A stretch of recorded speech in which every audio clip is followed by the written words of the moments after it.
Bonjour.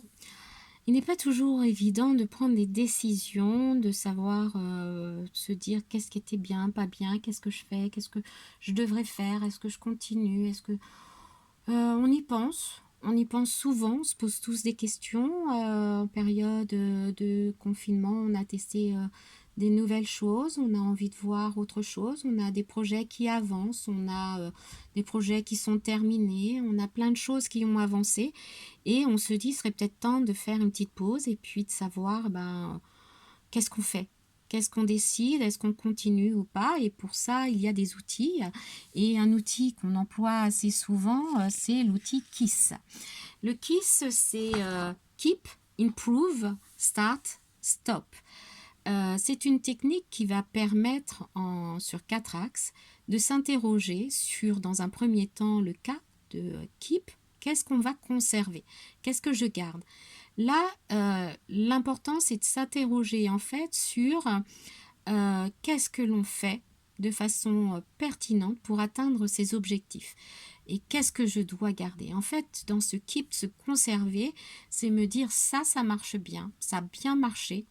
On était tous contents à la maison, moi ou au travail, on était tous contents, c'est des bonnes pratiques, ça donnait des bons résultats, on a fait ce qu'on avait à faire, on s'est retrouvés, on a gagné des points, et ben ça, il faut les garder. Donc ça, on va commencer à les lister dans la partie du KISS, plutôt au niveau du K, du keep.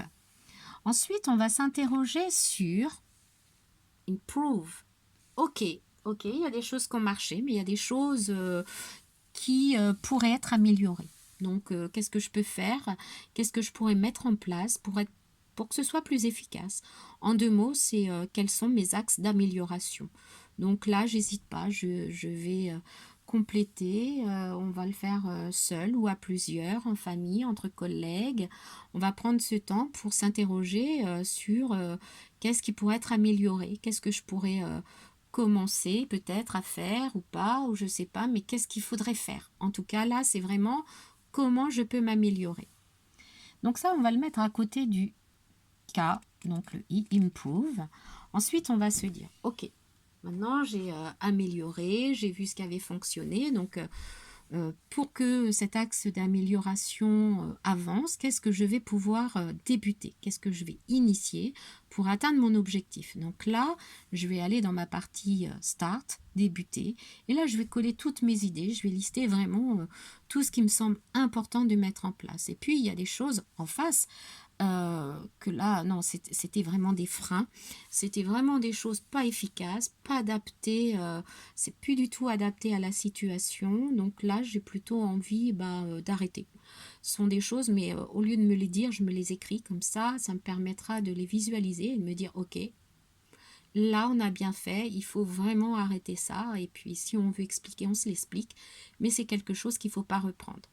Donc, ça va pouvoir nous aider dans la prise de décision, puisqu'on va avoir d'un côté ce qu'il y a à conserver, ce qu'il y a à améliorer, ce que j'ai envie de débuter et ce que j'ai envie d'arrêter.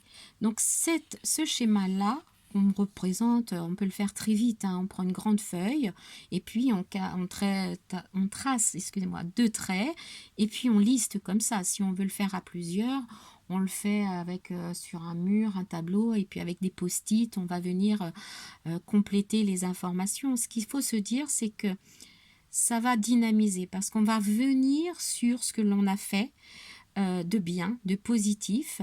On va aller plus loin. Ça va nous aider à être orienté vers l'action. Il faut vraiment passer à l'action à un moment donné, pas simplement s'arrêter en se disant ok c'était génial, point barre. C'est l'étape d'après, ça me permet de débuter quoi? Qu'est-ce que j'ai à améliorer? Comment je le débute?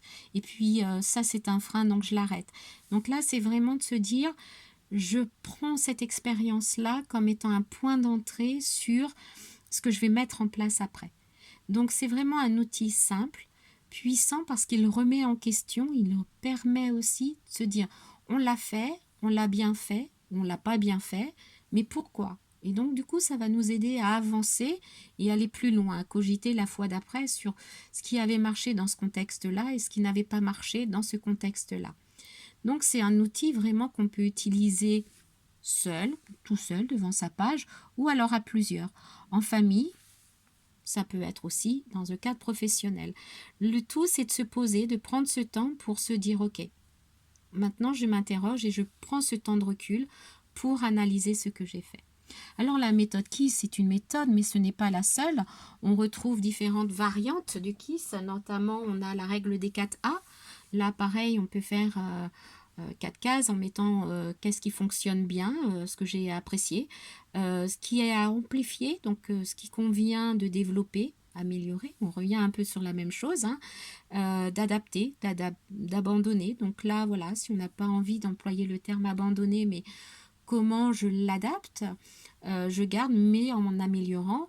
Et puis, débuter, ça revient un petit peu à de l'audace, de créer, d'initier, d'oser commencer à débuter quelque chose de nouveau. Une autre variante, alors qui s'éloigne peut-être, qui est moins sur les 4 axes, comme le KISS ou le 4A, c'est le 4. On continue, on arrête, on tente. Donc là, on est moins sur qu'est-ce qui a fonctionné ou pas. On est plus dans directement le passage à l'action sur ça, on continue, ça, no way, on arrête direct. Ou alors on va tenter un peu d'audace. On revient sur les mêmes choses, on tente, on y va et puis on débute, on va tenter quelque chose. Donc là, pareil, ce sont des outils qu'on peut utiliser tout seul pour des réflexions personnelles, plus intimes, plus privées ou familiales, à plusieurs, avec les enfants notamment, ou la famille au sens large. Et puis dans le monde professionnel pour des projets et voir des situations organisationnelles de service, d'équipe. Et surtout, c'est la pensée, l'idée, c'est de passer, on l'a bien dit au démarrage, ce sont des outils d'aide à la décision. Donc, le plus important, c'est le passage à l'action. Et ces outils-là sont faits pour aider à la prise de décision, pour passer à l'action et aller au-delà dans l'information de l'action. J'espère que ce petit quart d'heure vous a convenu. C'était vraiment un rappel succinct de la méthode, une présentation très succincte de la méthode KISS et de ses variantes. J'espère que ça vous a plu et je vous dis à très bientôt.